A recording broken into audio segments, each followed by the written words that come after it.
The Dogs and the Fox. Some dogs once found a lion's skin and were worrying it with their teeth.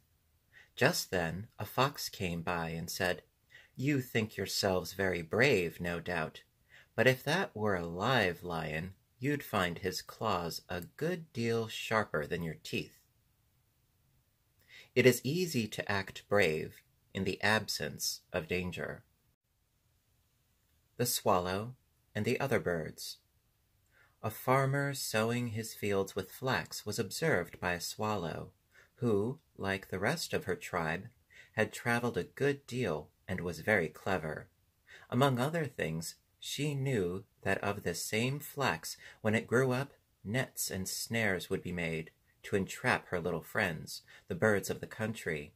Hence, she earnestly besought them to help her in picking up and eating the hateful seed before it had time to spring from the ground.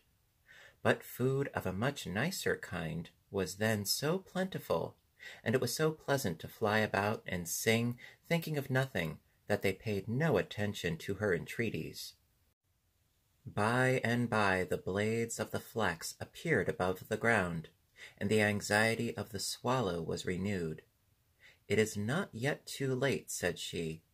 "Pull it all up, blade by blade, and you may then escape the fate which is otherwise in store for you. You cannot, like me, fly to other countries when danger threatens you here."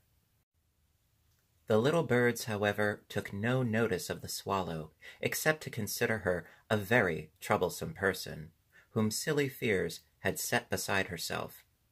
In the course of time the flax grew, ripened, and was gathered, spun, and made up into nets, as the swallow had foretold. When the nets were set, the birds could scarcely venture forth without some of their number being caught, and many a little captive thought, in dying, of the swallow they held to be so crazy.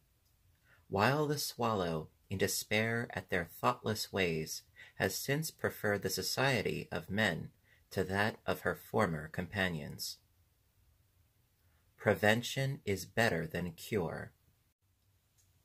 The Man and the Fox. A man whose vines and orchards had suffered greatly from the ravages of foxes one day caught one of these animals in a trap.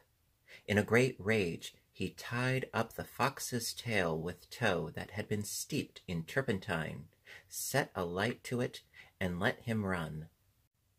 Mad with pain and fright, the fox ran through a large field in which, ripe for the harvest, stood corn belonging to his tormentor. The corn caught fire, and the flames, fanned by the wind, spread over the field and laid it waste. The man lamented bitterly that he had not chosen some safer and less cruel means of revenge. Do not let your anger crush your wisdom.